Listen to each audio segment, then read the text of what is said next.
Hello everyone, welcome to विश्वास classes. हम लोगों ने अपनी फाइनेंस की सीरीज शुरू करी है। ये इसका फोर्थ वीडियो है जिसमें हम लोग फाइनेंशियल इंस्टीट्यूशंस के बारे में पढ़ेंगे। SIDBI, EXIM bank, NABARD, NHB, NAFED और कुछ थोड़े से और दो तीन छोटे छोटे इंस्टीट्यूशंस। छोटे छोटे ऐसे जो रिलेवेंस वाइज हमारे सिलेबस के लिए छोटे से हैं, बट उन्हें हमें कवर करना होगा। तो ये हमारा सिलेबस है। थर्ड पार्ट था हमारा banking system in India, structure and development. हम लोगों ने थर्ड वीडियो में पढ़ा है। फोर्थ वीडियो में हम लोग इन सारे बैंकिंग इंस्टीट्यूशंस को पढ़ेंगे। कोशिश यही रहेगी कि ये वीडियो दो पार्ट में बनेगा। ये तीनों मिला के हम लोग फर्स्ट पार्ट बनाएंगे और ये तीनों को मिला के हम लोग सेकेंड पार्ट बनाएंगे। देखते हैं हम लोग इसे कैसे कैसे करेंगे। आगे चलते हैं। सिडबी से हम लोग शुरू करते हैं। सबसे पहला हमारा फाइनेंशियल इंस्टीट्यूशन आता है small industries development bank of India. SIDBI के बारे में अगर मैं तीन चार बातें आप लोगों को बेसिक बताने की कोशिश करूं, अपार्ट फ्रॉम कि मैंने यहाँ पर क्या लिखा हुआ है। सबसे पहली चीज़, सिडबी का हेडक्वार्टर लखनऊ में है। अप्रैल 1990 में आया था। बहुत ध्यान से सुनिएगा, पहले बात सिर्फ सुन लीजिए, उसके बाद हम कंटेंट पर चलते हैं। सबसे पहली चीज़, सिडबी का हेडक्वार्टर लखनऊ में है। अप्रैल 1990 में आया था। क्यों आया था? सिडबी एक इंस्टीट्यूशन है जो एमएसएमई के फाइनेंसिस को, बेसिकली रीफाइनेंसिस को देखेगा। एमएसएमई के रीफाइनेंसिंग को देखने के लिए सिडबी हम लोगों ने अप्रैल 1990 में लखनऊ में हेडक्वार्टर बेस हम लोगों ने बनाया था। ठीक है। और उस समय आईडीबीआई हुआ करता था। आईडीबीआई बैंक जो था, आईडीबीआई हुआ करता था, उसकी होली ओन्ड सब्सिडरी थी। Subsidiary of IDBI is SIDBI. इसको आप ऐसे समझ लीजिए। ठीक है। अभी जब सिडबी काम करती है, इस पे मिनिस्ट्री ऑफ फाइनेंस का ओवरऑल सुपरविजन होता है। सिडबी एमएसएमईज की क्रेडिट नीड्स के लिए long term, short term type of finance देती है। एंड विद द टाइम ये सब करते करते ये अपने आप में एक डेवलपमेंट फाइनेंस इंस्टीट्यूशन हो गया है फॉर एमएसएमईज। पहली चीज़। दूसरी चीज़, सिसबी जो फाइनेंस करती है वो एक डायरेक्ट फाइनेंस होता है, एक इनडायरेक्ट फाइनेंस होता है। डायरेक्ट फाइनेंस में सिसबी डायरेक्टली लोन देती है और इनडायरेक्ट फाइनेंस में सिसबी एक तरह से रीफाइनेंसिंग करती है। ऐसे ही माइक्रो क्रेडिट होता है। इसके अलावा कुछ प्रमोशन डेवलपमेंट के फंक्शन भी करती है सिडबी, कि किस तरह से इनको डेवलप करना है एमएसएमई सेक्टर को। सिडबी के कुछ इंस्टीट्यूट्स हैं जो सिडबी से एसोसिएटेड हैं, जैसे एसमेरा है, सीजीटी एमएससी है। सिडबी की कुछ नोडल एजेंसी का काम करती है सिडबी। फिर सिडबी की सब्सिडरीज हैं, वेंचर कैपिटल के लिए है। एसमेरा इटसेल्फ इसकी एक सब्सिडरी है। एक इंडिया एसएमई टेक्नोलॉजी करके है। और सिडबी काफ़ी सारे फंड्स मैनेज करता है, जैसे फंड्स ऑफ फंड्स है, सिडबी फंड्स है, इंडिया एस्पिरेशन फंड्स है। और इसके अलावा सिडबी ने काफ़ी सारे मेजर प्रोजेक्ट्स और इनिशिएटिव्स भी लिए हुए हैं, जैसे MSME refinance and indirect lending initiative है। ट्रेड्स प्लेटफॉर्म है एमएसएमईज के लिए, जो उनका डिस्काउंटिंग प्लेटफॉर्म है, बिल डिस्काउंटिंग होती है। ग्रीन फाइनेंस पे सिडबी काम कर रहा है। माइक्रो फाइनेंस पे काम कर रहा है। Technology upgradation and digitalisation initiative पे काम कर रहा है। ये सिसबी का एक हमने ओवरव्यू दिया। इन्हीं सब चीज़ों को हम डिटेल में पढ़ेंगे। ठीक है। अगेन, मैं यहाँ पे सिसबी के हेड का नाम नहीं लिख रहा हूँ, क्योंकि हमारे एग्जाम तक अगर हेड चेंज हो जाए तो हमें पता नहीं है, तो मैं यहाँ पे नाम नहीं लिख रहा हूँ, वो हम करंट अफेयर्स के थ्रू कवर करेंगे। सिसबी प्रिंसिपल फाइनेंशियल इंस्टीट्यूशन जो प्रमोट करता है, फाइनेंसिंग करता है, डेवलपमेंट करता है किसका? एमएसएमई सेक्टर का। सिडबी एमएसएमई सेक्टर के लिए काम करता है। 2 अप्रैल 1990 को स्टैब्लिश हुआ था under small industries development bank of India act 1989। मतलब एक्ट 1989 का है, बट इसका डेवलपमेंट 1990 में हुआ था।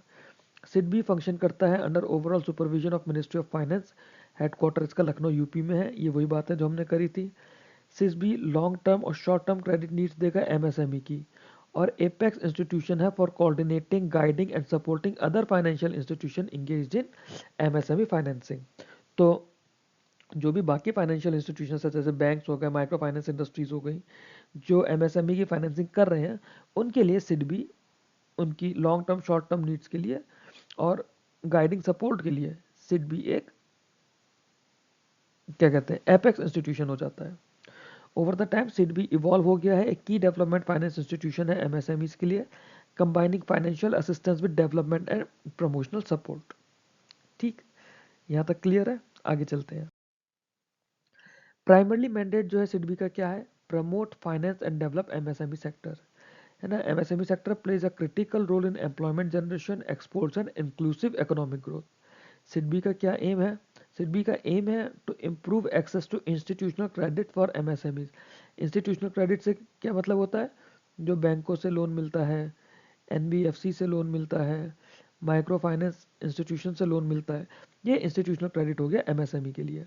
To reduce information and financing gaps and strengthen the MSME ecosystem through policy support and capacity building.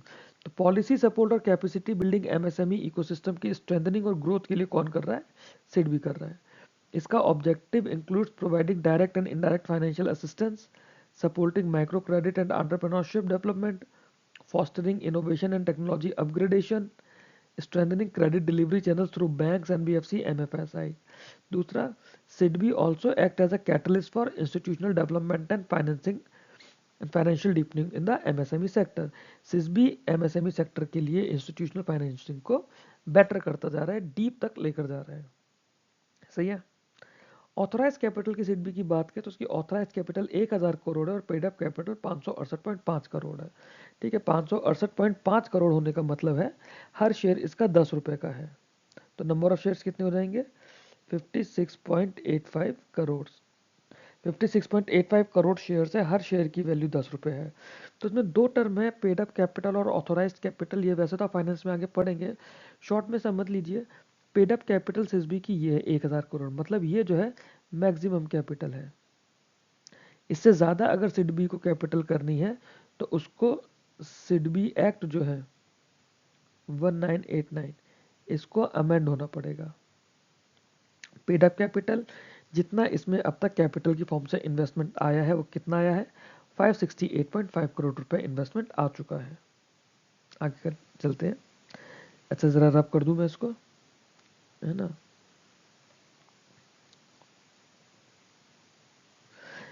अच्छा, इन एडिशन सिक्योरिटी, अच्छा ये तो है जो 585 इफ करोड़ सिडबी वैसे अपने इक्विटी के थ्रू रेस करता है। सिडबी इसके अलावा bonds, borrowings, line of credit, refinancing arrangement to support its large scale lending and development activities. तो सिडबी रीफाइनेंसिंग भी लेता है, मतलब रीफाइनेंसिंग तो करता है ना, बट ये लाइन ऑफ क्रेडिट करता है, बोरोइंग करता है थ्रू बॉन्ड्स। वो सिडबी के source of raising funds for loan या रिफाइनेंस। अब फंक्शंस की बात करें तो सिडबी के सबसे पहले आता है direct function. SIDBI provide direct financial assistance to MSME in the form of term loans, working capital assistance, project finance, equipment finance and foreign currency loans. SIDBI इस तरह का फाइनेंशियल असिस्टेंस देता है। ये जो लोन्स होते हैं they support establishment, expansion, modernisation, diversification and technology upgradation of MSME units. तो एमएसएमई यूनिट्स के लिए सिडबी जो डायरेक्टली लोन ले रहा है वो लोन कहाँ यूज़ करता है? Establishment, expansion, modernisation, diversification and technology upgradation. दोबारा से साथ साथ बोलिए। Establishment, expansion, modernisation, diversification and technology upgradation of MSME units. Indirect financing होती है सिडबी की। इनडायरेक्ट फाइनेंसिंग में क्या होता है? SIDBI extend refinance and resource support to banks, state financial corporations, NBFCs, MFIs and other intermediaries. इससे क्या होगा? इससे होगा क्या इनडायरेक्ट फाइनेंसिंग से? मतलब सिडबी रीफाइनेंस कर रहा है, रिसोर्स सपोर्ट दे रहा है बैंक्स को, एसएफसीज को, एनबीएफसीज को। इससे बैंक ज़्यादा क्रेडिट देंगे। यहाँ पे क्रेडिट की कॉस्ट ऑफ लैंडिंग, एक टर्म होती है cost of lending, cost of lending कम हो जाएगी बैंकों के लिए। ये कॉस्ट ऑफ लैंडिंग जो है बैंकों के लिए, स्टेट फाइनेंशियल कॉर्पोरेशन की बात कर रहे हैं। This enables wider and deeper credit penetration to MSME across region and sector, particularly under served and smaller enterprises. ठीक है, ये तो डायरेक्ट लाइन है, इस लाइन में ऐसा कुछ समझाने का नहीं है। माइक्रो क्रेडिट होता है। माइक्रो क्रेडिट में क्या होता है? ये पाइनियर है सिडबी माइक्रो क्रेडिट मूवमेंट का। It supports micro enterprises by providing funding to MFIs and by promoting responsible and sustainable microfinance practices. Through its initiatives, SIDBI had contributed to financial inclusion and livelihood creation at grassroots level. तो इसमें बोला जा रहा है कि सिडबी जो है India में माइक्रो क्रेडिट मूवमेंट का पायनियर भी है। इसने माइक्रो एंटरप्राइजेस को सपोर्ट करा है by providing funding to microfinance institutions and promoting responsible and sustainable microfinance practices. तो सिस्बी ने दो चीजें करी। पहला हो गया फंडिंग, दूसरा क्या होगा? Sustainable microfinance practices. एक तो हो गया कि सिडबी ने फंडिंग कर दी रिफाइनेंस वाली, दूसरा है एक तरह से एजुकेटर बन रहा है ना। SIDBI contributed to financial inclusion, livelihood creation at the grassroot level. अब इसके प्रमोशन डेवलपमेंट की बात करें, बियॉन्ड लैंडिंग सिडबी क्या करता है? SIDBI promotional and development activities भी करता है, जैसे एंटरप्रेन्योरशिप डेवलपमेंट प्रोग्राम करता है, स्किल अपग्रेडेशन उसका एक एग्जांपल है, एंटरप्राइज डायग्नोस्टिक एक एग्जांपल है, क्लस्टर डेवलपमेंट एक एग्जांपल है। ये क्रेडिट प्लस सर्विसेज जो होती हैं, है ना, this strengthen the managerial, technical and financial capabilities of MSMEs. तो एमएसएमईज को ही डेवलप कर रहा है अलग अलग तरीके से। फिर इसके बाद आते हैं सिडबी के प्रमोशन एंड डेवलपमेंट फंक्शंस।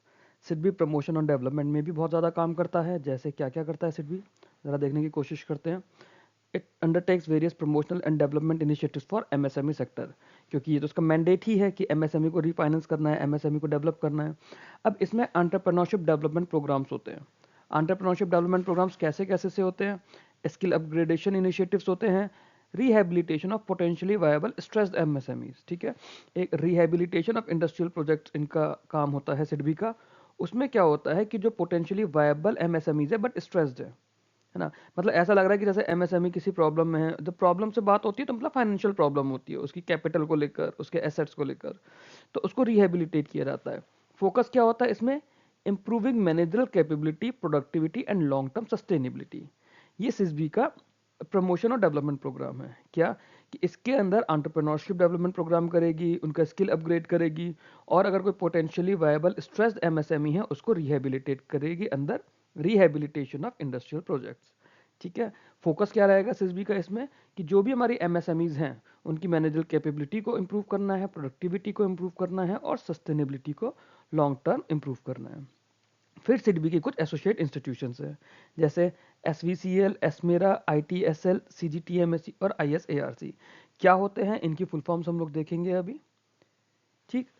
आगे आने वाली एक दो स्लाइड के बाद इन्हीं को पढ़ना है, क्योंकि सिस्बी के एसोसिएट्स हैं, सिलेबस पॉइंट ऑफ व्यू से बहुत ज़्यादा इंपॉर्टेंट है। ये इंस्टीट्यूशन क्या करते हैं? They cater to diverse needs like venture capital, MSME credit rating, securitisation, credit guarantee, asset reconstruction. तो ये इन इंस्टीट्यूशंस के थ्रू सिस्बी एमएसएमई सेक्टर को डेवलप करने की कोशिश करता है। जैसे उन्हें वेंचर कैपिटल चाहिए, वेंचर कैपिटल प्रोवाइड करेगा, एमएसएमई की क्रेडिट रेटिंग करेगा, उनका सिक्योरिटाइजेशन, क्रेडिट गारंटीज प्रोवाइड करेगा, उनके एसेट रिकंस्ट्रक्शन का काम करेगा। एमएसएमई क्रेडिट रेटिंग और वेंचर कैपिटल को हम लोग पढ़ेंगे। क्रेडिट रेटिंग तो हमारे क्रेडिट रेटिंग एजेंसीज का पार्ट है। वेंचर कैपिटल एक टॉपिक है हमारा, ऑल्टरनेट सोर्स ऑफ फाइनेंस, उसके अंदर हम लोग वेंचर कैपिटल को पढ़ते हैं। And they collectively help in strengthening the overall MSME financial and support ecosystem, वही जो मैंने अभी आपको बताया, ठीक है। इसके अलावा सिस्बी का एक बहुत इंपॉर्टेंट रोल है, वो होता है nodal agency role. SIDBI nodal agency है बहुत सारा, गवर्नमेंट के लिए, गवर्नमेंट के भी यहाँ पे बहुत सारा काम होता है यहाँ पे। क्या? Implementation of certain MSME related scheme for government of India. अब ये देखिए, जो भी स्कीम सिडबी के थ्रू इम्प्लीमेंट हो रही है, गवर्नमेंट ऑफ इंडिया की जो भी स्कीम सिडबी के थ्रू इम्प्लीमेंट हुई है या सिडबी को इम्प्लीमेंट करने का मैंडेट दिया गया है, तो वो स्कीम आपके सिलेबस का स्टैटिक पार्ट है। वो सिडबी चैप्टर का या सिडबी टॉपिक का पार्ट है, वो आपके करंट अफेयर्स का या ईएसआई गवर्नमेंट स्कीम का स्पेसिफिकली पार्ट नहीं है। वो आपके करंट अफेयर्स का पार्ट हो गया एक तरह से, या फिर आपका स्टैटिक सिलेबस, बल्कि करंट अफेयर्स भी नहीं, सिडबी के स्टैटिक पार्ट का या स्टैटिक सिलेबस का पार्ट है। फिर अगर आप वो स्कीम्स नहीं करेंगे एंड देन एग्जाम के बाद बच्चे बोलेंगे कि पुरानी स्कीम पूछ ली गई है, तो वो कोई सेंस नहीं होता है। स्ट्रेटजी वाले वीडियो में किसी ने कहा था, मैंने आपको बताया भी था कि पेपर इजी नहीं था। मैंने यही बोला था, जब हमारे पास सिलेबस में अगर कोई चीज़ गिवन है, वो सिलेबस में डायरेक्ट है हमारे पास, तो हम ये नहीं सोच सकते कि वो स्कीम नई थी या पुरानी थी, हमें करनी है नहीं करनी है। वो वाली स्कीम तो हमें करनी ही करनी है। SIDBI has been identified as a nodal agency for releasing of assistance, monitoring interface and coordination with financial institution, banks and government, ठीक है। तो SIDBI nodal agency as a nodal agency बनके क्या करेगी? जो भी एमएसएमईज के लिए असिस्टेंस रिलीज करना है, उनको मॉनिटर करना है या इंटरफेस उन्हें देना है, या फिर जो बैंक्स, फाइनेंशियल इंस्टीट्यूशन से गवर्नमेंट के साथ कोऑर्डिनेशन करना है उस एमएसएमई सेक्टर के लिए, तो सिडबी उसके लिए नोडल एजेंसी है। अब सिडबी किस तरह की स्कीम चलाती है? जैसे credit link capital subsidy scheme है, CLCSS, technology and quality upgradation programme है, TEQUIP, ये मिनिस्ट्री ऑफ एमएसएमई की है। या फिर technology upgradation fund scheme for textile industry, ये मिनिस्ट्री ऑफ टेक्सटाइल्स की है। तो अब ये स्कीम्स हमारे सिलेबस का पार्ट हो गई है। हम ये नहीं कह सकते कि मिनिस्ट्री ऑफ टेक्सटाइल की स्कीम क्यों पूछ ली एग्जाम में, या फिर मिनिस्ट्री ऑफ टेक्सटाइल की कितनी स्कीम करनी है। ये पर्टिकुलर स्कीम हमें करनी है irrespective of the ministry. Integrated development of leather sector scheme ministry of commerce industry की है। Scheme of technology upgradation for food processing industries ministry of food processing industries. तो ये सारी स्कीम हम लोग अपने गवर्नमेंट स्कीम के वीडियोस के थ्रू कवर करेंगे। ये हमें करनी है, हमारे सिलेबस का पार्ट है, और इसके लिए कुछ अलग से हमें टाइमलाइन नहीं देखनी है कि कितनी नई है या कितनी पुरानी है। आगे चलते हैं। अब सिडबी के जो एसोसिएट इंस्टीट्यूशन या सब्सिडरीज हैं उनकी बात करते हैं। हमने पीछे इसका फंक्शन पढ़ा था, डेवलपमेंट करते हैं ये ओवरऑल एमएसएमई इकोसिस्टम का। हमने कहा था हम इसे पढ़ेंगे।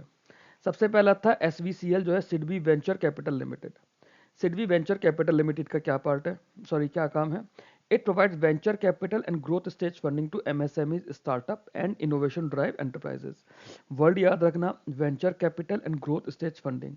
तो ये जो वेंचर कैपिटल या ग्रोथ स्टेज फंडिंग होती है, ये कंपनी के बिल्कुल स्टार्टिंग के टाइम पर दी जाती है। आपका कोई बिजनेस आइडिया है, आपने अपनी कंपनी बनाई, आप उस बिजनेस आइडिया के लिए वेंचर कैपिटल लेकर आएंगे, वहां पे वो आपको पैसा देगा। It focuses on sector such as manufacturing, technology, health care and sustainable businesses. तो एसवीसीएल किस सेक्टर के बिजनेसेस पे काम करता है? मैन्युफैक्चरिंग पे काम करेगा, टेक्नोलॉजी पे काम करेगा, हेल्थ केयर और सस्टेनेबल बिजनेसेस। क्या काम करेगा? इस सेक्टर के एमएसएमईज को, स्टार्टअप्स को या इनोवेशन ड्रिवन एंटरप्राइजेस को वेंचर कैपिटल प्रोवाइड करेगा। SPCL bridges the equity financing gap faced by high growth MSMEs that are not adequately served by traditional debt finance।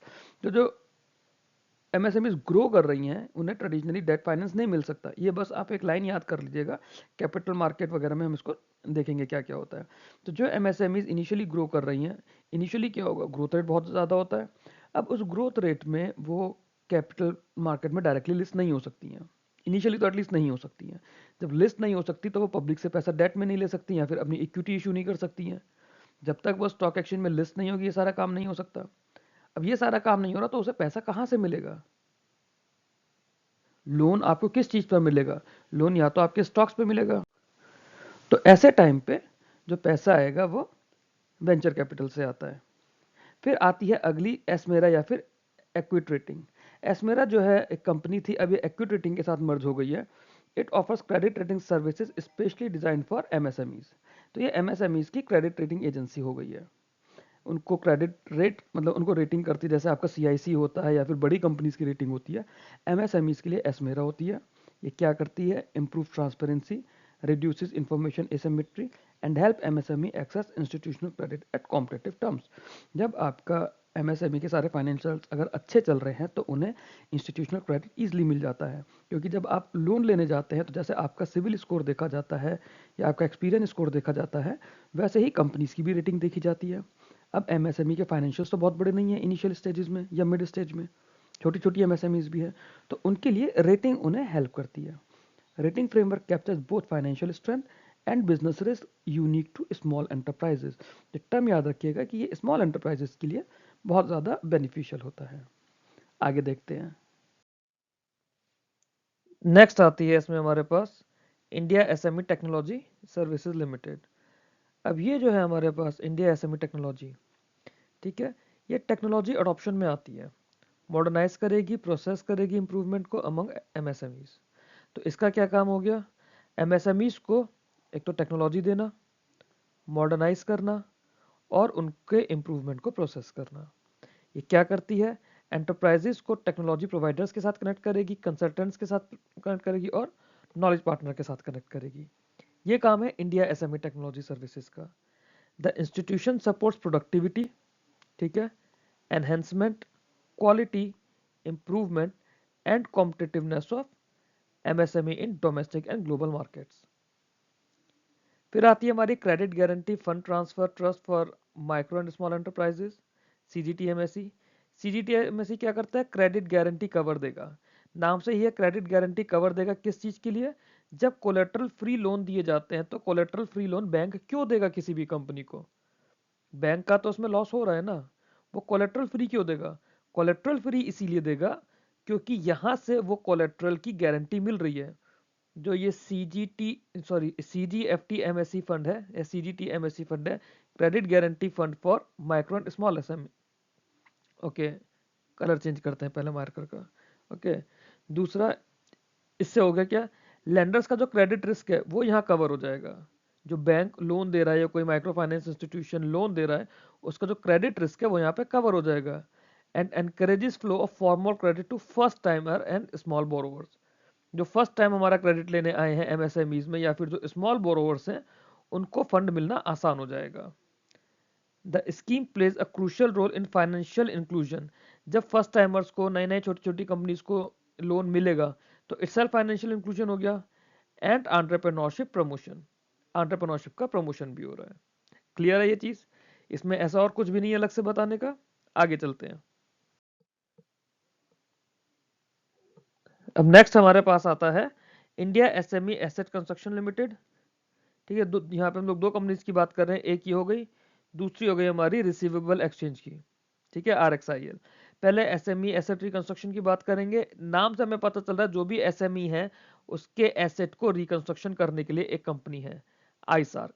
इसका फोकस क्या है? रेजोल्यूशन करना, रिकवरी करना स्ट्रेस एमएसएमई के assets को। ठीक है, ये बैंक से या फिर फाइनेंशियल इंस्टीट्यूशन से उनके स्ट्रेस एसेट्स को परचेज कर लेगा, या फिर बेसिकली एक्वायर कर लेगा। एक्वायर करके उन्हें या तो रिजॉल्व करेगा या उसके थ्रू रिकवरी करेगा। ठीक है, बात है कि उन्हें बंद नहीं होने देगा डायरेक्टली। जो अब जब ये उनसे खरीद लेगा एसेट्स को, तो क्या होगा, जो बैंक की बैलेंस शीट में वो स्ट्रेस एसेट था, मान लो एनपीए था बैंक की बैलेंस शीट से, तो बैंक की बैलेंस शीट से एनपीए हट गया। ठीक है, और जो एमएसएमई हुई, उस एमएसएमई को क्या होगा, या तो उन्हें रिवाइवल का प्लान देगा या उन्हें एग्जिट के लिए सॉल्यूशन देगा। एग्जिट सॉल्यूशन से मतलब है कि एमएसएमई बंद करने का, क्योंकि कैसे बंद करनी है, स्ट्रक्चर्ड रिवाइवल में मे बी उसे कुछ फाइनेंसिंग वगैरह दे, या देखे कि कैसे उस एमएसएमई को बंद होने से बचाया जा सकता है। आईसार्क बेसिकली क्या कर रहा है, स्ट्रेंथन कर रहा है credit discipline and support sustainable MSME financing. तो एमएसएमई फाइनेंसिंग के लिए क्रेडिट कैसे जा रहा है और उस क्रेडिट के लिए सपोर्ट। तो बेसिकली बैंक ने एमएसएमई को लोन तो दे दिया। अब मान लो ये एक बैंक है और ये एक एमएसएमई है, बैंक ने इसको लोन दे दिया। एमएसएमई से जो बैंक के पास लोन जा रहा था वो बंद हो गया किसी वजह से। अब एमएसएमई तो एनपीए हो जाएगा ना। एमएसएमई एनपीए हो जाएगा तो क्या ऐसे सस्टेनेबल एमएसएमई फाइनेंसिंग रह पाएंगी बार बार, अगर एमएसएमईज में दिक्कत रहे? क्योंकि काफी सारे तो नए नए स्टार्टअप्स होते हैं, नए नए स्टार्टअप्स होंगे तो फेलियर के भी चांसेस होते हैं। फेलियर से प्रोटेक्ट करने के लिए उन्हें रिवाइवल करने के लिए एक स्ट्रक्चर्ड प्लान चाहिए, गाइडेंस चाहिए। तो यहां पर सिडबी का रोल आ रहा है, यहां पर सिडबी इन्हें डेवलप कर रहा है या उनको सपोर्ट कर रहा है। नेक्स्ट आता है हमारे पास receivable exchange of India limited, ये RXIL है। ये क्या करता है, ये ट्रेड्स नाम का एक पोर्टल है, प्लेटफॉर्म है जिसको ऑपरेट करता है। ये जो पोर्टल है ये क्या करता है, ये इनवॉइस डिस्काउंटिंग देगा एमएसएमईज को। अब इनवॉइस डिस्काउंटिंग क्या होती है, मान लेते हैं एक ये कंपनी है एक्स, एक्स कोई बहुत बड़ी कंपनी है या कॉर्पोरेट है। एक ये कंपनी है वाई, वाई एक नई एमएसएमई है। वाई ने मान लो कैपिटल लगाई अपनी शुरू में 10 करोड़ रुपए, या 10 करोड़ ज्यादा बोल दिया, मान लेते हैं कि 1 करोड़ रुपए लगाई है। अब इस 1 करोड़ रुपए से इसने क्या करा, इसने एक्स का कोई ऑर्डर पूरा करा। एक्स ने बोला कि वो इसको उस ऑर्डर के देगा से 1.25 करोड़ रुपए, है ना, 25 लाख का उसने प्रॉफिट ले लिया। लेट से कुछ भी हुआ है। अब उसने इसका इनवॉइस तो बना दिया, बट ये पैसा आने में लग जाएंगे 15 से 20 दिन, 15 से 20 दिन लगेंगे, लेट्स, ठीक है, भी सब एग्जांपल में चल रहा है। अब ड्यूरिंग दिस टाइम इस एमएसएमई को एक और ऑर्डर मिल गया जिसके लिए इसे चाहिए 50 लाख रुपए या फिर 70 लाख रुपए। तो ये पैसा इस पे आएगा कहां से, यहां से तो आने में टाइम लगना है। ऑर्डर आ गया है, इसने क्या करा, इसने एक 1.25 करोड़ रुपए का जो इनवॉइस है, ये इनवॉइस इसने अपलोड करा ट्रेड्स पर, जो ये हमारा ट्रेड पोर्टल है इस पर अपलोड करा। और कोई बैंक इसको ना, यहाँ पे कोई भी एक बैंक है वो इसको फाइनेंस कर देगा, बोलेगा कि 1.25 करोड़ की जगह एक काम करो, तुम मुझसे इसके 1.25 करोड़ रुपए ले लो और बदले में तुम मेरे को 1.30 दोगे। मतलब कुछ उस पर इंटरेस्ट लग जाएगा ना जब वो इनवर्स डिस्काउंटिंग हो रहा है, या फिर 1.25 जो है 1.25 की जगह वो 1.20 दे रहा है। एमएसएमई को क्या फायदा हो गया कि उसको टाइम पर पैसा मिल गया, तो उसने ये वाला ऑर्डर भी अपना पूरा कर लिया। हो सकता है इसके बाद एक और छोटा ऑर्डर उसे मिल जाए। तो तो उसको वहां के प्रॉफिट से ये लॉस कवर हो जाएगा क्योंकि पैसा उसको टाइम पर मिल गया। बाद में इस इनवॉइस पे इस जो ये एक्स कंपनी है, इस एक्स कंपनी का पैसा इस बैंक को मिल जाएगा। वो बैंक और उस कंपनी के बीच की बात हो गई। ठीक है, इसको रब कर देते जो ये हमने करा है। तो RxIL क्या कर रहा है? RxIL इंप्रूव्स MSME लिक्विडिटी, हम लोगों ने समझा। रिड्यूसेस वर्किंग कैपिटल स्ट्रेस, वो भी हम लोगों ने समझा। And promotes cash flow based lending. ठीक है, ये हमारा था RxIL। आगे चलते हैं। अब इसके बाद है कि सिडबी कौन कौन से फंड्स को मैनेज करता है। तो सिडबी के पास फंड्स भी हैं काफी सारे मैनेज करने के लिए, और वो बहुत ज्यादा इंपॉर्टेंट पार्ट है जो भी फंड सिडबी मैनेज कर रहा है। जैसे सबसे पहला हमें पढ़ना है fund of funds for startup. ठीक है, ये FFS है। FFS क्या करता है? गवर्नमेंट ऑफ इंडिया का एक इनिशिएटिव है जो कि सिडबी के थ्रू मैनेज होता है। क्या काम है इसका? Support the Indian startup ecosystem. तो इसमें सिडबी डायरेक्टली इन्वेस्ट ना करके, है ना, the fund provides capital to SEBI registered alternate investment funds. तो सेबी के पास कुछ AIFs होते हैं। तो AIF हम लोग अभी पढ़ेंगे जब आप लोग इसका एक चैप्टर पढ़ोगे। चैप्टर का नाम ही ऑल्टरनेट इन्वेस्टमेंट फंड्स है। ठीक है, तो सेबी के पास रजिस्टर्ड ऑल्टरनेट इन्वेस्टमेंट फंड्स होते हैं। तो ये जो AIFs है, एक ही हमने बड़ा सा पूल बना दिया। इस पूल का नाम है FOF। इस पूल से अलग अलग AIF पैसा ले लेंगे ना। कोई हो गया AIF 1, ये हो गया AIF 2, ये हो गया AIF 3। अब ये AIF जो हैं ये अलग अलग स्टार्टअप में पैसा लगा रहे हैं। तो रेदर देन कि पैसा एक फंड से सारे स्टार्टअप्स में जाए, अलग अलग AIFs इस फंड से पैसा ले रहे हैं, इसीलिए नाम है फंड्स ऑफ फंड्स, है ना। जो फंड फॉर स्टार्टअप है उन फंड के लिए एक फंड है। तो FFS क्या प्रमोट कर रहा है? Promotes innovation, risk taking and entrepreneurship by mobilizing private capital, reducing early stage funding and support scalable, so है ना, supporting scalable employment generating startups without direct government equity participation। तो government directly participate नहीं कर रही है, government इसमें indirectly participate कर रही है। किसके थ्रू कर रही है? जो SEBI registered alternate investment funds हैं उनके थ्रू। ठीक, आई होप ये चीज आपको समझ आई होगी कि फंड्स ऑफ फंड्स कैसे काम कर रहा है। हम लोग आगे चलते हैं। अब इसके बाद जो अगला फंड हमारे पास आता है वो आता है सिडबी का fund of funds for MSMEs, है ना। ये हो गया SFF MSME, सिडबी का फंड ऑफ फंड। तो जो सिडबी का फंड ऑफ फंड्स है वो क्या करता है? It provide equity and quasi equity support to MSMEs। Equity support और क्वासी इक्विटी सपोर्ट, दोनों टर्म याद रखिएगा, एग्जाम के क्वेश्चन के लिए दोनों ही टर्म हमें चाहिए। क्वासी सपोर्ट क्या होता है, क्वासी इक्विटी सपोर्ट क्या होता है, ये हम लोग आगे देख लेंगे। यहाँ पे हमें ये ध्यान रखना है कि सिडबी का जो फंड ऑफ फंड्स है MSMEs का, SFF MSME, वो दोनों तरह का सपोर्ट दे रहा है। ठीक है, इसे हम लोग प्रोफेशनली मैनेज डॉटर फंड्स के थ्रू भेजा जाता है। अगेन ये चीज हम ऑल्टरनेट इन्वेस्टमेंट फंड्स के अंदर पढ़ेंगे क्या होते हैं सब। It addresses the chronic problem of under capitalisation. जो अंडर कैपिटलाइजेशन का एक प्रॉब्लम होता है कि कंपनी के पास पैसा ही नहीं है, MSME के पास पैसा ही नहीं है लगाने के लिए, और वो बस उधारी पर या फिर often rely excessively on debt, वो डेट पे रह रहे होते हैं, तो उससे उन्हें बचाता है। फंड क्या करेगा? MSME की बैलेंस शीट्स को स्ट्रॉन्ग करेगा, उनकी क्रेडिट वर्दीनेस बढ़ाएगा, एक्सपेंशन बढ़ाएगा, टेक्नोलॉजी अपग्रेडेशन में हेल्प करेगा, and supports long term growth and resilience of MSME enterprise. ठीक है, long term growth and resilience देगा MSME एंटरप्राइजेस को। फिर इसके बाद आता है India aspiration funds. India aspiration fund क्या करता है? It was created to support early stage and growth stage startups through venture capital funds. तो वेंचर कैपिटल फंड्स के थ्रू इंडिया एस्पिरेशन फंड काम कर रहा है। ठीक है, ये किसके थ्रू काम कर रहा है? इक्विटी, सॉरी एक मिनट, इक्विटी और क्वासी इक्विटी में। ठीक है, और ये किसके थ्रू काम कर रहा है? वेंचर कैपिटल के थ्रू। ठीक, SIDBI act as the fund manager and channels investment directly via registered venture funds. Registered venture funds के थ्रू ही ये सारा काम होगा। ये क्या करता है IEF? It supports startups with high innovation and job creation potential. तो कंडीशन ये हो गई कि हाई इनोवेशन और जॉब क्रिएशन पोटेंशियल वाले जो स्टार्टअप्स हैं वो IEF का बेनिफिट लेंगे।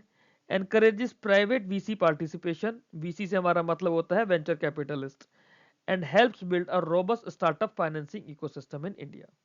तो बेसिकली जो इन्वेस्टमेंट फंड्स है किसी भी कंपनी के लिए, मतलब जिन फंड्स के थ्रू उस कंपनी में पैसा इन्वेस्ट हो रहा है, उन सारे फंड्स की यहाँ पे बात हो रही है। सिडबी कुछ जगह डायरेक्टली इन्वेस्ट ना करके यहाँ पे वेंचर कैपिटल्स के थ्रू कर रहा है ना, यहाँ पे अंडर कैपिटलाइजेशन को खत्म कर रहा है। पीछे हमने देखा जो SEBI registered alternate investment funds हैं उनके थ्रू कर रहा था। आगे चलते हैं। फिर आता है सिडबी का MSME innovation and incubation fund.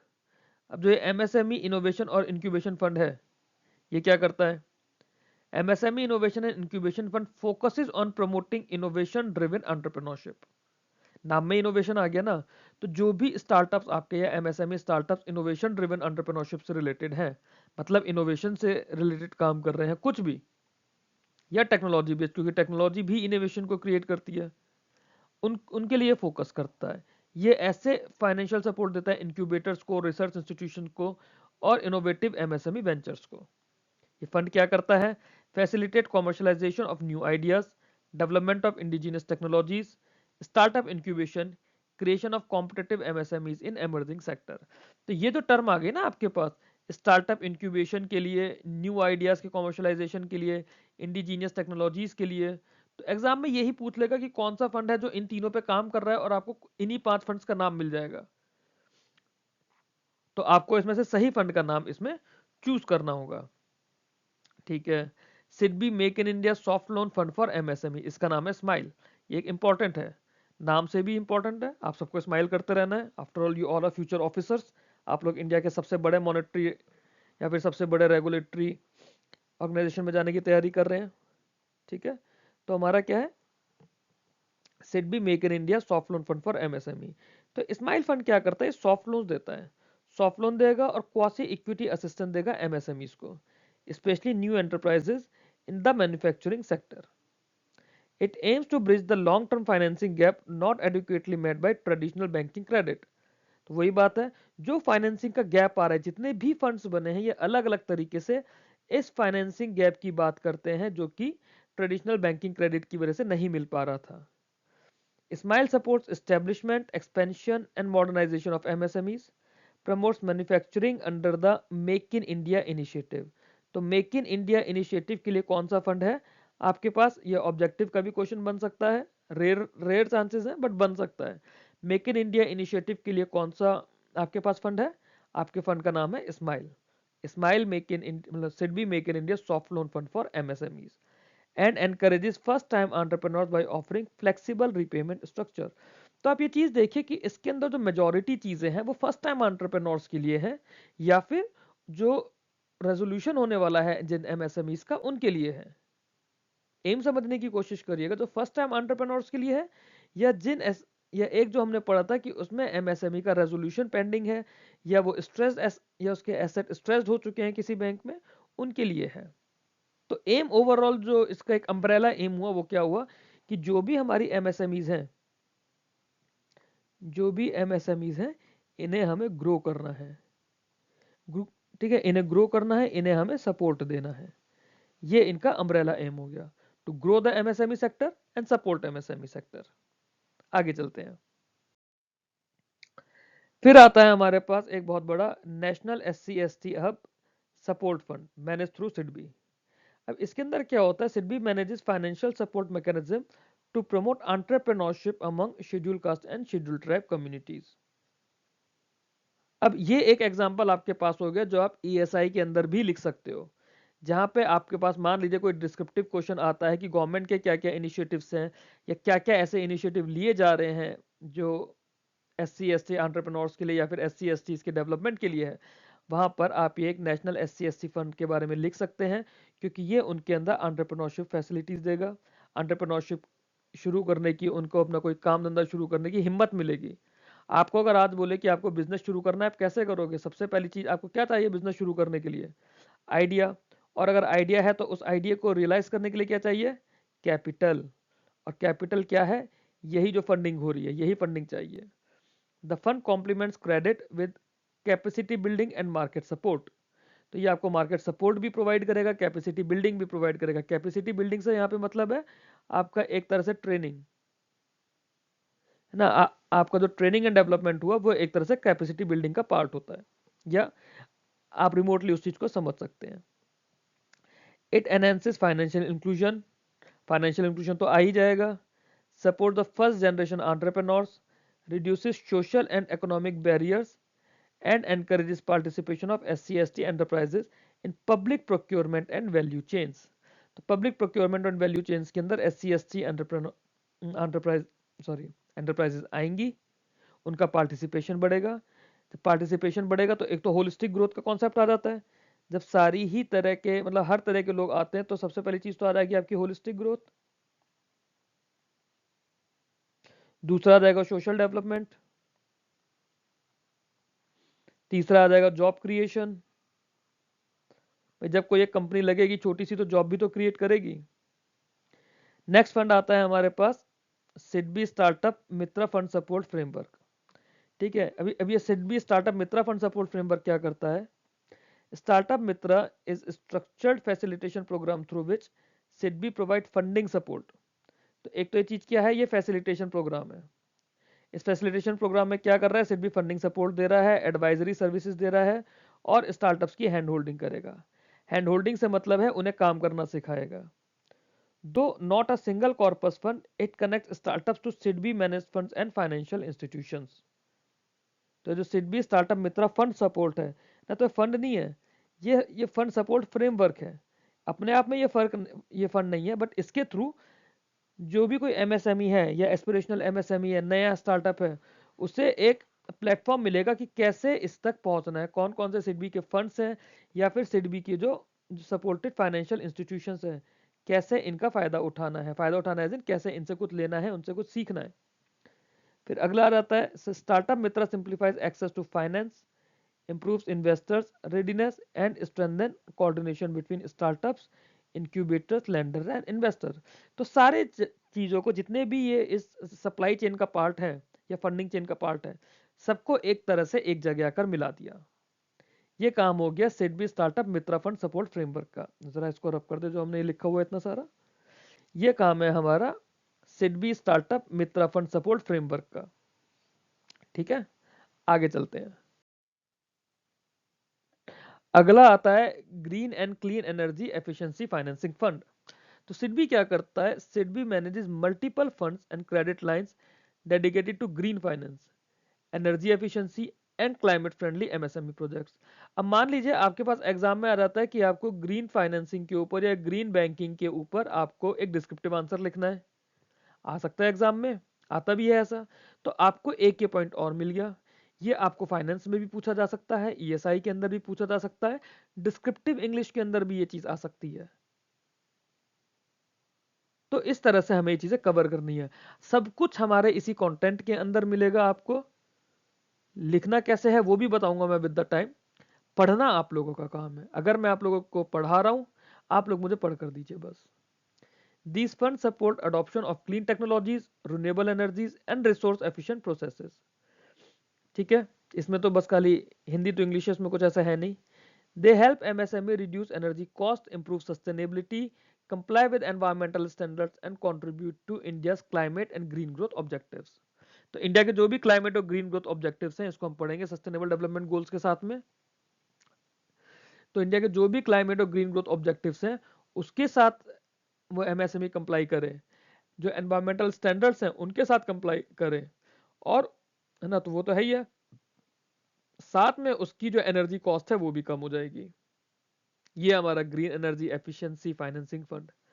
अगला आता है micro finance and livelihood support fund. इसमें क्या कर रहा है, SIDBI manages fund for refinancing and supporting micro finance institutions. तो अभी तक क्या होता था, जो माइक्रो फाइनेंस इंस्टीट्यूशंस होते थे ना, वो छोटे छोटे लोगों को गाँव में जाके लोन दे रहे थे या शहरों में भी लोन दे रहे थे छोटे छोटे वर्कर्स को। माइक्रो फाइनेंस इंस्टीट्यूशंस को भी तो पैसा चाहिए होगा, उनका भी तो पैसा डूब सकता है ना, उन्हें भी तो कैसे सिक्योरिटी चाहिए। तो उसके लिए ये फंड आ गया, micro finance and livelihood support funds that lend to micro entrepreneurs and self employed individuals. मतलब ये एमएफआईज की लैंडिंग का है। These funds promote responsible micro finance practices. They enable livelihood creation, financial inclusion, poverty reduction and access to formal credit for micro and small borrowers, especially in rural and semi-urban areas। मैं सिर्फ read नहीं कर रहा हूँ, मैं वो line read कर रहा हूँ जिसमें कुछ एक्सप्लेन करने का नहीं है। अदरवाइज ये चीज तो पूरी आपकी थ्योरी है, थ्योरी आप देख के रीड करके पढ़ लेंगे, समझ आ जाएगा। तो micro finance and livelihood support fund क्या कर रहा है? ये माइक्रो फाइनेंस इंस्टीट्यूशन जो इन रिटर्न माइक्रो एंटरप्रेन्योर से सेल्फ एम्प्लॉयड इंडिविजुअल्स को लैंड कर रहे हैं, ये उनको सपोर्टिंग प्रोवाइड कर रहा है, ठीक है, उनको एक तरह से रीफाइनेंसिंग दे रहा है। रीफाइनेंस मतलब जो उन्होंने लोन दिया उस लोन के बदले में उन्हें ये लोन दे रहा है। फर्क क्या होता है कि इनको लोन काफी सस्ते में पड़ जाता है, बस ये एक बहुत बड़ा फर्क आ जाता है। आगे चलते हैं। अब इसके अलावा सिडबी के पास काफी सारे प्रोजेक्ट्स और इनिशिएटिव्स भी हैं। SIDBI undertake major projects and initiatives to strengthen MSME ecosystem in India। ठीक है, अब इसके बारे में देखते हैं क्या क्या सिडबी ने किया है। सबसे पहला, MSME का refinance and indirect lending initiatives. SIDBI provide refinance and resource to support banks, NBFCs, MFIs, state financial corporation to enhance the flow of credit to MSMEs। ठीक है, सिडबी क्या कर रहा है? रीफाइनेंस कर रहा है ना। किस किस को रीफाइनेंस कर रहा है? बैंक को रीफाइनेंस करता है, एनबीएफसी को रीफाइनेंस करता है, अभी पीछे हमने फंड पढ़ा उसके थ्रू माइक्रो फाइनेंस इंस्टीट्यूशंस को भी रीफाइनेंस कर रहा है, स्टेट के फाइनेंशियल कॉर्पोरेशन को रीफाइनेंस कर रहा है। बट क्यों? सो दैट एमएसएमई का क्रेडिट ग्रो हो। अब रीफाइनेंस का कॉन्सेप्ट समझिए क्या होता है। मान लीजिए एक बैंक है, ठीक है, बैंक या एनबीएफसी है और एक एमएसएमई है। अभी इसको हम डिलीट कर देंगे जो लिख रहे हैं। बैंक ने एमएसएमई को लोन दिया 10% पर, ठीक है। ये जो 10% पे लोन दिया, इसके लिए बैंक का सोर्स क्या है? बैंक के पास दो सोर्स हैं। पहला सोर्स आ गया डिपॉजिट, दूसरे सोर्स की भी बात करेंगे थोड़ी देर में। बैंक डिपॉजिट पे दे रहा है 7%, एमएसएमई को लोन जा रहा है 10% पे। बैंक का मार्जिन कितना रहा? 3% का। बैंक बोलेगा यार 3% तो मुझे बहुत कम है, मैं क्यों ना 10% का रेट बढ़ा दूं। तो वहां सिडबी बीच में आ जाता है कुछ ना कुछ लेकर। सिडबी ने बोला कि तुमने अपने डिपॉजिट से ये पैसा दिया है ना, तुम एक काम करो, तुम पहले लोन दो, जितना लोन तुम दोगे उसको तुम मेरे से ले लो। यहां पे आ गया सिडबी। सिडबी ने बोला उसको तुम मेरे से ले लो 5% पर। अब क्या हो गया? अब जो कॉस्ट ऑफ लैंडिंग है बैंक की वो यहाँ पे कम हो गई। यहाँ पे बैंक 7% पे कस्टमर का डिपॉजिट लेकर लोन दे रहा था, यहाँ पे 5%, या 5 भी नहीं बल्कि 4.5 ही रह जाएगा, या और भी कम हो सकता है। लेट्स हम 4.5 मान लेते हैं क्योंकि 4.5 लिख लिया है। यहाँ बैंक 4.5% पे उसे रिफाइनेंस करा लेगा। मतलब ये पैसा तो बैंक का वापिस आ गया ना, क्योंकि ये वाला लोन का जो पैसा फाइनेंस करा था उसको रीफाइनेंस सिड भी कर रहा है। क्या होगा? बैंक के लिए कॉस्ट ऑफ लैंडिंग कम हो जाएगी। जब बैंक को इतने सस्ते में लोन मिलेगा या रिफाइनेंस मिलेगा तो बैंक सोचेगा मैं एमएसएमईज को और लोन दूं। तो एक तरह से बैंक को मोटिवेशन मिलेगा लोन देने का। ठीक है, आगे चलते हैं। Under these initiative SIDBI supplies long term and low cost funds to lending institution for onward lending to micro and small enterprises. ठीक है, इसके अंदर कुछ ऐसा है ही नहीं। And this helps in expanding MSME credit coverage. वही बात है कि क्रेडिट कवरेज तो बढ़ेगा ना, जब बैंक ज्यादा लोन देने की कोशिश करेंगे सिडबी के इस इनिशिएटिव की वजह से, तो उसका फिर क्रेडिट कवरेज भी बढ़ेगा। बट क्रेडिट कवरेज बढ़ाना कहाँ पर, कहाँ बढ़ता है ज्यादा? इसका असर आता है rural, semi urban and under served regions में, while reducing the cost of borrowing for small businesses। वही कॉस्ट ऑफ बोरिंग रिड्यूस हो गया ना, बैंक ने अपना रेट ऑफ इंटरेस्ट नहीं बढ़ाया लोन का, बैंक कम लोन पर ही दे रहा है। To promote lending without collateral, हाँ नेक्स्ट है credit guarantee and collateral free lending support. To promote lending without collateral, SIDBI supports credit guarantee mechanism particularly through CGT MSE. ये भी हम लोगों ने पढ़ा था कि क्रेडिट गारंटी फंड सिडबी ने बना रखा है, जिसके थ्रू या जिसके थ्रू बैंक अपना रिस्क कवर करते हैं, अपना रिस्क मिटिगेट करने की कोशिश करते हैं। एंड जो एमएसएमई है जिससे लोन लेना है, उस एमएसएमई को कोई भी कोलेट्रल नहीं रखना पड़ता। These initiative reduces credit risk for lenders by providing partial guarantee cover on loans extended to MSMEs। As a result, जो फर्स्ट टाइम एंटरप्रेन्योर्स होंगे, स्मॉल यूनिट्स होंगे, जिनके पास प्रॉपर कोलेट्रल है ही नहीं देने के लिए, क्योंकि बिना कोलेट्रल के उन्हें फॉर्मल क्रेडिट नहीं मिलता, तो उनकी फाइनेंशियल कंडीशन सुधर जाएगी। क्यों? क्योंकि ये उनके कोलेट्रल का काम करता है। ये क्लियर हो गया? आगे चलते हैं। फिर ट्रेड्स, ट्रेड्स का हमने बारे में जाना था अभी पीछे कि ट्रेड्स आरएक्सआईएल प्लेटफॉर्म पर होता है। SIDBI support trades platform through its association with RXIL. क्या है? To address the problem of delayed payments to MSME. जो उनका पैसा आना होता है, उनके पैसे को आने में टाइम लग रहा होता है, तो उस डिले को मिटिगेट करने के लिए। Under this initiative, MSMEs can discount their invoices raised on large corporates and government entities and receive immediate funds. सही बात है, ये तो हम समझ ही चुके हैं ना। This improves cash flow, reducing working capital stress and strengthen payment discipline across supply chain. यहाँ तो कुछ समझाने का नहीं है, डायरेक्ट डायरेक्ट पॉइंट है। फिर आता है startup India and startup financing initiatives. ये इंपॉर्टेंट है क्योंकि स्टार्टअप इंडिया फंड या जो स्टार्टअप इंडिया का हमारा चल रहा है वो सब कुछ इसी के ऊपर बेस होता है। चलिए इसको आगे देखते हैं अब क्या है। SIDBI plays a key role in implementing startup financing initiatives under Startup India framework. Through fund-of-fund structure and facilitation platforms such as Startup Mitra, SIDBI supports startup indirectly by investing in venture capital and alternative investment fund. तो ये पीछे हमने बात करी थी ना कि SIDBI दो चीजों पे काम कर रहा है। वो दो चीजें क्या क्या है? वेंचर कैपिटल को भी SIDBI पैसा दे रहा है इन स्टार्टअप्स के अंदर लगाने के लिए, और ऑल्टरनेट इन्वेस्टमेंट फंड्स को भी पैसा दे रहा है। तो दोनों तरफ SIDBI के थ्रू पैसा जा रहा है। SIDBI डायरेक्टली तो लगाता ही लगाता है, यहाँ पे SIDBI का इनडायरेक्ट हो गया, इनडायरेक्ट अप्रोच है ये SIDBI की। These initiative encourages innovation, promote risk capital formation and support scalable technology driven enterprises. Clear है? रीड करना है आप लोगों को इसमें सुनने के बाद में, और कुछ नहीं करना। PDF टेलीग्राम चैनल पे मिल जाएगी। लिखना चाह रहे हो तो लिख लो, लिख के बेटर रिटेन होता है। नहीं भी लिखोगे तो PDF के प्रिंट आप लोगों को कराने होंगे, उसके थ्रू आप पढ़ लोगा। बहुत ज़्यादा स्क्रीन में देख देख के मत पढ़ना, क्योंकि अगर फ़ोन में देख के लैपटॉप में देख के रीड करते रहोगे, PDF से अगर रीड करोगे तो एट दी एंड आपका व्हाट्सएप या टेलीग्राम खुल जाएगा। चलिए आगे चलते हैं। नेक्स्ट फंड की हम लोग इसमें बात करें तो नेक्स्ट हमारे पास सबसे पहले आता है इसके अंदर make in India and manufacturing MSME support. ठीक है, इसमें क्या है, SIDBI का जो ये रोल है, इसमें SIDBI undertakes initiatives to promote manufacturing MSMEs। तो ये स्पेसिफिकली मैन्युफैक्चरिंग MSMEs की बात करता है, and it is in line with the make in India programme. तो जब हम जैसे कन्वर्जेंस की बात करेंगे, है ना, कि SIDBI का कन्वर्जेंस करना है हमें, या फिर या मेक इन इंडिया प्रोग्राम के साथ साथ क्या कन्वर्जेंस कर रहा है, तो मेक इन इंडिया प्रोग्राम के साथ SIDBI का मैन्युफैक्चरिंग MSME का सपोर्ट कन्वर्जेंस करता है। कैसे करता है? Through soft loans, long term finance schemes, SIDBI support establishments, expansion and modernization of manufacturing units। इनके थ्रू SIDBI हेल्प करता है। These initiatives help improve domestic production capacity। पहली चीज तो ये हो गई, क्यों? क्योंकि हम लोग मैन्युफैक्चरिंग सेक्टर की बात कर रहे हैं ना, यहाँ पे MSME के मैन्युफैक्चरिंग सेक्टर की बात कर रहे हैं। तो जब मैन्युफैक्चरिंग होगी तो डोमेस्टिक प्रोडक्शन अपने आप बढ़ेगा। जब प्रोडक्शन बढ़ेगा तो इंपोर्ट का सब्सटीट्यूशन, हम ये नहीं कह रहे कि इंपोर्ट सब्सटीट्यूट करना है पूरा, बट इंपोर्ट का एक सब्सटीट्यूशन तो आ जाएगा। आप जो प्रोडक्ट, मान लीजिए हमारे पास कोई प्रोडक्ट है वो हम US से मंगवा रहे हैं, या फिर कोई प्रोडक्ट हम चाइना से मंगवा रहे हैं, क्यों? क्योंकि इंडिया में होता ही नहीं है। तो अब इंडिया में यहाँ से आएगा तो एक इंपोर्ट का सब्सटीट्यूशन होगा हमारे पास, and generate employment. Employment generation के लिए तो सारी बात हो ही रही है। नेक्स्ट इसका आता है जो प्रोजेक्ट हैंडल करता है green finance and energy efficiency. Green finance पे तो गवर्नमेंट और RBI भी काफ़ी ज़्यादा ध्यान दे रही है। जैसे एक कॉन्सेप्ट आया है ग्रीन फाइनेंसिंग का, एक कॉन्सेप्ट है ग्रीन डिपॉजिट्स का।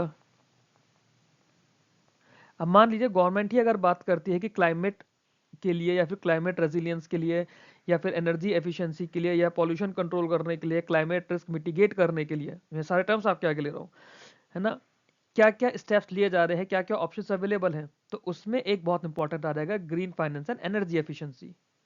तो SIDBI क्या करता है, बहुत सारे ग्रीन और एनर्जी एफिशिएंट फाइनेंसिंग इनिशिएटिव्स हैं इसके पास to promote sustainable MSME development. अब ये जो प्रोजेक्ट्स होते हैं ये अडॉप्शन ऑफ रिन्यूएबल एनर्जी पे काम करते हैं, क्लीन टेक्नोलॉजीज के लिए काम करते हैं, रिसोर्स एफिशिएंट प्रोडक्शन प्रोसेस होता है। मतलब एम होता है कि जो पॉल्यूशन हमारा हो रहा है वो हमें कम करना है, जो रिसोर्स की वेस्टेज होती है वो हमें रोकनी है, और जो हमारा डिप्लीशन हो, डिप्लीशन ऑफ रिसोर्सेज, वो हमें रोकना है। तो एक सस्टेनेबल वे में हम लोगों को काम करना होगा। इससे क्या होगा, MSME की एनर्जी कॉस्ट कम होगी, जो एनवायरमेंटल नॉर्म्स है उनके साथ कंप्लाई करेंगे, and they contribute to climate resilient growth. जो कार्बन फुटप्रिंट है ना, ओवरऑल जो कार्बन फुटप्रिंट होगा, तो ये कार्बन फुटप्रिंट हमें रोकना होगा। तो ये इसका एम आ रहा है सारा। ठीक है, आगे देखते हैं अगला क्या है। फिर अगला हमारे पास आता है micro finance and livelihood development initiatives. ये अभी पीछे हम लोगों ने फंड्स के अंदर पढ़ा था। सिडबी ऐसे फंड्स करता है और सिडबी इन प्रोजेक्ट्स को भी सपोर्ट करता है। तो अलग से तो मेरे को नहीं लगता मुझे यहाँ कुछ बताने की नीड है। वही बात है कि सिडबी माइक्रो फाइनेंस सेक्टर का पाइनियर है, एमएफआई इंडस्ट्री को सपोर्ट करता है। कैसे सपोर्ट करता है? Through refinancing and capacity building initiatives. इनसे होगा क्या? इनसे सेल्फ एम्प्लॉयमेंट बढ़ेगा, लाइवलीहुड जनरेशन बढ़ेगा, जो फाइनेंशियल इंक्लूजन है लो इनकम हाउस होल्ड का या माइक्रो एंटरप्रेन्योर्स का, वो एड अप होगा। ठीक है, इसमें कुछ ऐसा है नहीं, हम लोग पीछे ऑलरेडी कवर कर चुके हैं। एंड देन इसका एम है poverty reduction and grass root economic development. तो ये चीज आपके नाबार्ड ग्रेड ए के अंदर, नाबार्ड ग्रेड ए मेंस के लिए मैंने डिस्क्रिप्टिव की क्लास कराई थी एक, उसके अंदर हम देख रहे हैं कि क्या क्या हमारे पास वहां पे ऑप्शंस हैं इकोनॉमिक डेवलपमेंट के लिए या पॉवर्टी रिडक्शन के लिए। तो उसके अंदर हम लोग सिडबी के इस प्रोजेक्ट का नाम डाल सकते हैं। रूरल सेक्टर के अंदर भी जो माइक्रो फाइनेंस का बिजनेस है, ये तो प्राइमरली रूरल सेक्टर के लिए ही होता है ना, तो वहाँ पे सेल्फ एम्प्लॉयमेंट के लिए, लाइवलीहुड जनरेशन के लिए एक ही आ गया। नॉर्मली भी आपसे अगर ईएसआई सेक्शन के लिए पूछा जाए, ईएसआई सेक्शन के अंदर जब आपसे पूछ लेगा कि ईएसआई सेक्शन के अंदर एक क्वेश्चन आ जाएगा कि रूरल इंक्लूजन के लिए या रूरल डेवलपमेंट के लिए फाइनेंशियल इंक्लूजन के और इनिशिएटिव्स क्या है, तो ये भी एक उसका पार्ट है।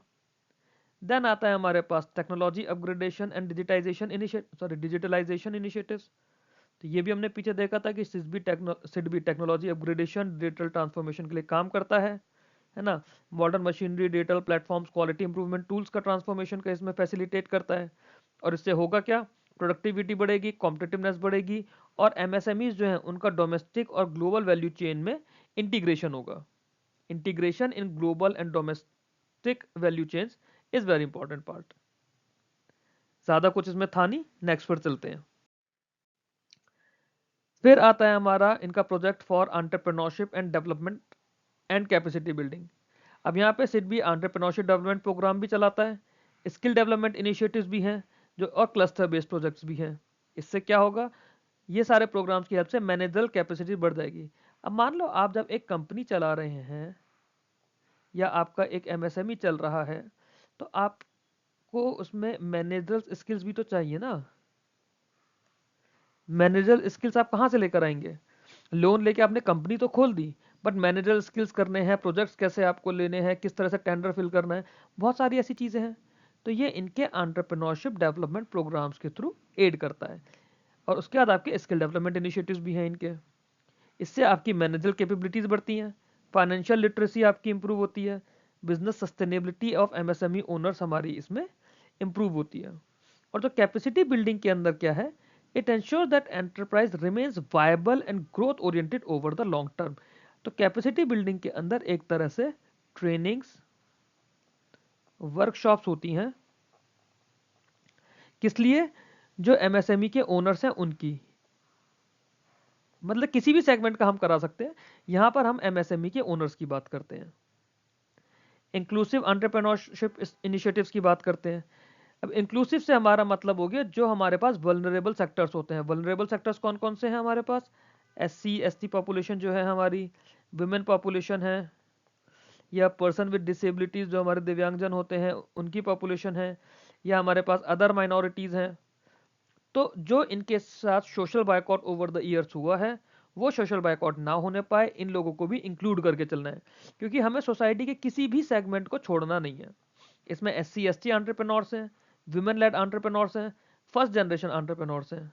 अब आपसे पूछा जाए कि इसका कन्वर्जेंस अगर करना है तो आप एक कौन सी स्कीम के साथ इसका कन्वर्जेंस करेंगे?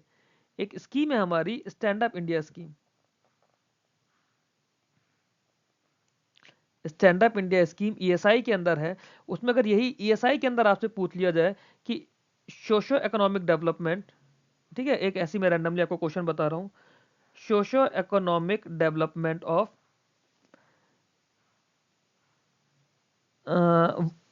वल्नरेबल, ठीक है, वल्नरेबल ग्रुप ऑफ पीपल, इसके ऊपर आपको लिखना है। तो आप क्या लिखेंगे? आप एक तो स्टैंड अप इंडिया स्कीम के बारे में बताएंगे, फिर सिडबी के इंक्लूसिव एंटरप्रेन्योरशिप इनिशिएटिव्स के बारे में बताएंगे। तो इस तरह से मल्टीपल चीजें हमें कुछ टॉपिक से लिंक करके लिखनी है। कैसे लिखनी है वो मैं आपको जब ईएसआई की डिस्क्रिप्टिव की हम लोग क्लास करेंगे ईएसआई में, वहां पे मैं बताऊंगा। सैंपल वीडियोस आप देखिएगा, नाबार्ड के लिए मैंने कुछ बताया है, सेम वे आरबीआई के लिए हम ज्यादा डिटेल्ड में बनाएंगे, क्योंकि आरबीआई के लिए हमारे पास टाइम है अभी और हम एक टारगेटेड अप्रोच में आरबीआई कर रहे हैं। ओके, एनीवेज आगे चलते हैं। अब इन इनिशिएटिव से होगा क्या? ये फाइनेंशियल असिस्टेंस को मेंटरिंग के साथ में, हैंड होल्डिंग के साथ में, मार्केट लिंकेज के साथ में सब ज्वाइन करेंगे। मतलब आपके पास सिर्फ पैसा नहीं चाहिए, पैसा तो आपको चाहिए ही चाहिए ना बिजनेस के लिए, पैसे के अलावा क्या चाहिए? कोई आपको थोड़ा सा गाइड कर पाए, वो चाहिए मेंटरिंग। हैंड होल्डिंग, जिसमें आपको सिखाया जा पाए कैसे करना है, कहाँ कहाँ जाना है, किन से बात करनी है। देन मार्केट लिंकेज सपोर्ट, आपको मार्केट की सप्लाई चेन से भी तो जुड़ना पड़ेगा, वरना आपका माल आएगा कहाँ से, आपका ट्रांसपोर्टेशन कैसे होगा, माल जाएगा कैसे? आप थोड़ी ना गाड़ी से हर जगह सामान लेकर आते जाते रहोगे। तो इन सब से जोड़ना आपका इंक्लूसिव एंटरप्रेन्योरशिप इनिशिएटिव्स का पार्ट हो जाता है। दिस इसका ऑब्जेक्टिव क्या है? To promote inclusive and equitable economic growth. Inclusive से अगेन हमारा मतलब वो ये जाता है कि जो भी हमारे वल्नरेबल सेक्शन है सोसाइटीज के, उन्हें इंक्लूड करके रखना है। आई होप समझ आया होगा। अगर इस तरह का कुछ भी लिखने को आएगा तो आप लोग लिख सकते हैं। अब इसके बाद हम लोग अपनी अगली ऑर्गेनाइजेशन पर चलते हैं। अगला हमारा फाइनेंशियल इंस्टीट्यूशन आता है यहाँ पे, export import bank of India. Export import bank of India काफी इंपॉर्टेंट पार्ट है हमारे इसका। देखिए जरा, एक्सिम बैंक है, एक्सिम बैंक का प्राइमरी काम क्या है? जो एक्सपोर्ट इंपोर्ट का क्रेडिट है उसके लिए काम करता है। ठीक है, इसे मार्च 1982 में ऑपरेशन शुरू करा था। एक्सिम बैंक या export import bank of India act था 1981 का, पार्लियामेंट्री एक्ट है, तो एक तरह की ये स्टैट्यूटरी बॉडी हो गई। स्टैट्यूटरी बॉडी, स्टैट्यूटरी बॉडी का मतलब होता है जो किसी एक्ट ऑफ पार्लियामेंट से बॉडीज बनी होती हैं, वो हमारी स्टैट्यूटरी बॉडीज होती हैं। It is wholly owned by the government of India. Setup क्यों था? For the purpose of financing, facilitating and promoting foreign trade in India. क्यों? इससे क्या होगा? जब इंपोर्ट्स हमारे बढ़ेंगे, हमारे पास एफडीआई आएगा। एक्सपोर्ट्स हमारे अगर बढ़ेंगे तो रुपी की value with respect to dollar increase हो जाएगी। एक्सिम बैंक हमारा प्रिंसिपल फाइनेंसिंग इंस्टीट्यूशन है कंट्री का, for coordinating working of institution engaged in financing exports and imports. EXIM bank एक एपेक्स इंस्टीट्यूशन है that promotes foreign trade. Head office इसका मुंबई में है। 9 ऑफिसेज हैं इंडिया में, 9 ऑफिसेज ओवरसीज हैं। क्लियर? यहां तक तो आई थिंक कोई डाउट नहीं होना चाहिए आप लोगों को। ये तो बेसिक एक्सिम बैंक का इंट्रोडक्शन है। अब देखते हैं कि एक्सिम बैंक के ऑब्जेक्टिव्स क्या क्या हैं। की ऑब्जेक्टिव्स क्या है एक्सिम बैंक के? जो इंडिया का इंटरनेशनल ट्रेड है, इन्वेस्टमेंट है, उसे प्रमोट करना एक्सिम बैंक का काम है। जो भी इंडिया के हमारे एक्सपोर्ट इंपोर्ट के लोग इन्वॉल्व हैं, एक्सिम बैंक उनके लिए रेगुलेटर रेगुलेटर तो नहीं बट हाँ, एक सुपरवाइजर का और सपोर्टिंग बॉडी का काम करता है। To provide financial assistance to exporters and importers, ये हमारा रिफाइनेंस का काम हो गया। Support Indian companies investing overseas, तो जो इंडियन कंपनीज इंडिया के बाहर इन्वेस्ट करती हैं उनको भी सपोर्ट करता है। Enhance India's export competitiveness, India के एक्सपोर्ट कॉम्पिटिटिवनेस को भी एनहेंस करके देगा ये हमें। ठीक है, ये एक्सिम बैंक के ऑब्जेक्टिव्स हैं। To strengthen economic relations with foreign countries, अब फॉरेन कंट्रीज के साथ इकोनॉमिक रिलेशन स्ट्रेंथ करने के लिए एक ये एलओसी का यूज करता है। क्या होता है हम लोग आगे पढ़ेंगे। ठीक, act as a catalyst for trade led economic growth, तो जो हमारे इंटरनेशनल ट्रेड से जो भी इकोनॉमिक ग्रोथ है, ट्रेड रिलेटेड इकोनॉमिक ग्रोथ जो भी है, एक्सिम बैंक उसको लीड करता है, उसमें एक कैटलिस्ट का काम करता है कि उसको प्रमोट करने में हेल्प करता है। ठीक, आगे चलते हैं अब इसमें। एक्सिम बैंक की अगर बात करें तो सबसे पहले तो इसका एक्सपोर्ट फाइनेंस सबसे इंपॉर्टेंट फंक्शन है। ये मीडियम और लॉन्ग टर्म एक्सपोर्ट क्रेडिट देता है इंडियन एक्सपोर्टर्स को, particularly for large contracts and project exports. ये क्या फाइनेंस करेगा? Pre shipment and post shipment requirements, enabling exporters to manage working capital, production and delivery risk. ठीक है, pre shipment करेगा, post shipment करेगा, दोनों ही रिक्वायरमेंट जरूरी होती है उनकी। बैंक इसके अंदर क्रूशियल रोल प्ले करते हैं in financing project exports, turnkey projects and consultancy services where commercial banks may face risk और एक्सपोजर कंस्ट्रेंट्स।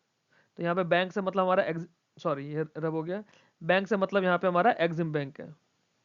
एक्सिम बैंक बहुत क्रिटिकल रोल प्ले करेगा जहाँ पे कॉमर्शियल बैंक्स फेस कर जाते हैं, कोई रिस्क हो रहा है या एक्सपोजर कंस्ट्रेंट्स है, नहीं है, वो टेक्निकल एक्सपर्टीज नहीं है, वहां पर एक्सिम बैंक का रोल प्ले होता है। ठीक है, लॉन्ग टेन्योर क्रेडिट देगा, तो एक्सिम बैंक इससे क्या करेगा? जो कॉम्पिटिटिवनेस है इंडियन एक्सपोर्टर्स की इन ग्लोबल मार्केट, उसको एनहेंस करेगा। क्यों? क्योंकि लॉन्ग टर्म फाइनेंसिस मिल गई है। लॉन्ग टर्म फाइनेंसिंग है तो ईएमआई का बर्डन लेस होता है, ओवरऑल इंटरेस्ट ज्यादा होगा, बट ये भी क्योंकि लो रेट ऑफ इंटरेस्ट पर होता है, लो रेट ऑफ इंटरेस्ट है इसमें। क्लियर है? ये इसका एक्सपोर्ट फाइनेंस फंक्शन है। बाकी और भी फंक्शंस है, उन्हें हम लोग देखेंगे एक एक करके। अगला फंक्शन आ जाता है इंपोर्ट फाइनेंस का। जब इंपोर्ट फाइनेंस की बात करते हैं तो इसमें किस चीज़ का फाइनेंस करेगा? जो हमारे कैपिटल गुड्स हैं उनके लिए, टेक्नोलॉजी के लिए, इक्विपमेंट के लिए। ठीक है, बट ये कौन से? जो एक्सपोर्ट, प्रोडक्शन और इंडस्ट्रियल मॉडर्नाइजेशन में यूज हो रहा है। तो वो कैपिटल गुड्स, टेक्नोलॉजी या इक्विपमेंट्स जो हमारे एक्सपोर्ट, प्रोडक्शन में और इंडस्ट्रियल मॉडर्नाइजेशन में यूज हो रहा है, उसके फाइनेंस के लिए या उन गुड, टेक्नोलॉजी, इक्विपमेंट के इंपोर्ट के लिए एग्जिम बैंक से हमें फाइनेंस मिलता है। अब ये जो फाइनेंसिंग है, ये technological upgradation and productive enhancement करती है इंडियन इंडस्ट्रीज में। बाहर से हम नई टेक्नोलॉजी लेकर आ रहे हैं, नई ऐसी मशीनरी लेकर आ रहे हैं जिससे हमारी प्रोडक्टिविटी बढ़ रही है, तो ये इस फाइनेंसिंग के थ्रू होता है। और इसमें क्या होगा, जो हमारी इंडिया की आउटडेटेड टेक्नोलॉजी है, हमें उस पर डिपेंडेंस कम हो जाता है। क्यों? क्योंकि हम लोग बाहर से नई टेक्नोलॉजी लेकर आ रहे हैं, और उसकी वजह से, क्योंकि हम यहाँ पे एक्सपोर्ट प्रोडक्शन पे बात कर रहे हैं, तो हमारे एक्सपोर्ट की क्वालिटी और एफिशिएंसी दोनों ही इंप्रूव हो जाती हैं। ठीक, ये इंपोर्ट फाइनेंस फंक्शन है एग्जिम बैंक का। अगला, overseas investment finance. Overseas investment finance क्या होती है? जो हम इंडिया के बाहर अपना कुछ भी इन्वेस्टमेंट करते हैं, इसमें एग्जिम बैंक क्या करता है? ये लोन्स, गारंटी, इक्विटी सपोर्ट देगा इंडियन कंपनीज को जो इंडिया के बाहर इन्वेस्ट कर रही हैं, थ्रू आइदर या तो ज्वाइंट वेंचर्स के थ्रू कर रही हैं या फिर अपनी ही होली ओन सब्सिडरीज बना रही हैं। It supports overseas acquisition, greenfield project and business expansion by Indian firms. Greenfield project क्या होते हैं? जो कोई कंपनी का फर्स्ट ऑफ अ काइंड होता है, first of a kind by any individual या फिर एनी कंपनी, वो ग्रीनफील्ड प्रोजेक्ट हो रहा है। ठीक है, now this function facilitates global integration of Indian enterprises. इससे क्या हो रहा है? Global integration of Indian enterprises. कौन सा फंक्शन है एग्जिम बैंक का जो ग्लोबल इंटीग्रेशन कर रहा है इंडियन एंटरप्राइजेस को? तो answer will be overseas investment finance. और इंडिया का जो इंटरनेशनल इकोनॉमिक प्रेजेंस है उसको स्ट्रेंथन करता है। ठीक है, आगे चलते हैं। लाइन ऑफ क्रेडिट, मैंने पीछे आपको बताया था कि एलओसी आगे बताऊंगा। लाइन ऑफ क्रेडिट जो है एग्जिम बैंक का सबसे सिग्निफिकेंट फंक्शंस में से एक है ना? It is the extension of line of credit to foreign governments and institutions. तो कई बार हम लोग देखते हैं कि जैसे इंडिया ने एलओसी दिया है श्रीलंका को, या फिर इंडिया एलओसी दे रहा है बांग्लादेश को, या फिर इंडिया एलओसी दे रहा है कंबोडिया को, तो वो जो लाइन ऑफ क्रेडिट लोन है वो किसके थ्रू जाता है? एग्जिम बैंक के थ्रू जाता है। LOCs are typically supported by Government of India and are used to finance infrastructure, energy, transport and development project in partner countries. They promote export of Indian goods and services and expertise while also strengthening diplomatic and economic ties. तो जो LOC function है, इसकी help से हम लोग हमारे diplomatic और economic ties को स्ट्रॉन्ग करते हैं। ये क्या करता है LOC में? इसको जरा रब कर देते हैं। LOC के थ्रू एग्जिम बैंक क्या करेगा? एक्सपोर्ट ऑफ इंडियन गुड्स को प्रमोट करेगा, सर्विसेज को प्रमोट करेगा, एक्सपर्टीज को करेगा। और वही बात है, जब हमारे एक्सपोर्ट इंक्रीज होंगे तो क्या होगा? हमारी फॉरेन इनकम बढ़ेगी, हमारे रुपये की जो वैल्यू है वो बढ़ेगी with respect to dollar. LOCs are a key instrument of India's economic diplomacy and south south cooperation. South south cooperation हमारा बहुत इंपॉर्टेंट पार्ट है, इसको हम लोग सेपरेटली एक स्लाइड में डिस्कस करेंगे। ठीक, आगे चलते हैं। Guarantees and risk mitigation.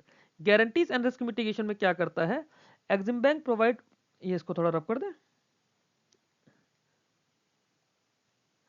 EXIM bank provide financial performance and bid guarantees to exporters and overseas investors. जो फाइनेंशियल या परफॉर्मेंस या बिड गारंटीज है, एग्जिम बैंक वो देता है। बिड गारंटीज क्या होती है? आप जब कहीं पे टेंडर अप्लाई करते हैं ना, तो आपको पहले वहां पे GUARA, तो आपको पहले वहां पे गारंटी देनी होती है, तो ये गारंटी देता है वहां से। These instruments mitigate commercial, political and country risk associated with international trade. International trade के साथ में जो भी हमारे कॉमर्शियल, पॉलिटिकल या कंट्री रिस्क होते हैं, गारंटी और रिस्क मिटिगेशन से, जो भी हमारे फाइनेंशियल परफॉर्मेंस या बिद गारंटी हम दे रहे हैं, उसकी हेल्प से हम इन रिस्क को एलिमिनेट करते हैं। ये guarantee and risk mitigation function है एग्जिम बैंक का। आगे, गारंटी जो होगी ये किसी भी कंपनी की, चाहे इंडियन एक्सपोर्टर हो या फिर हमारा ओवरसीज इन्वेस्टर हो, उसकी क्रेडिट वर्दीनेस को इंप्रूव करती है। जब क्रेडिट वर्दीनेस उनकी इंप्रूव हो जाएगी तो वो ग्लोबल कंपटीशन के अंदर उनकी एबिलिटी बढ़ जाएगी ग्लोबली कंपीट करने में। ठीक है, डायरेक्ट डायरेक्ट है, कुछ इतना बहुत ज्यादा कॉन्सेप्चुअल नहीं है, समझा रहा हूँ, जो समझा रहा हूँ वो एक बार वीडियो देखने के बाद दोबारा देखिएगा। वीडियो थोड़ा लेंदी है क्योंकि मेरा एम यही है कि आपको सब कुछ मेरे चैनल के थ्रू मिल जाए, कुछ भी आपको ना कोर्स खरीदना पड़े, ना आपको यहाँ वहाँ कंटेंट के लिए, मैटर के लिए भटकना पड़े। आगे चलते हैं। अब एक्सिम बैंक का एक होता है डेवलपमेंट एंड प्रमोशनल रोल।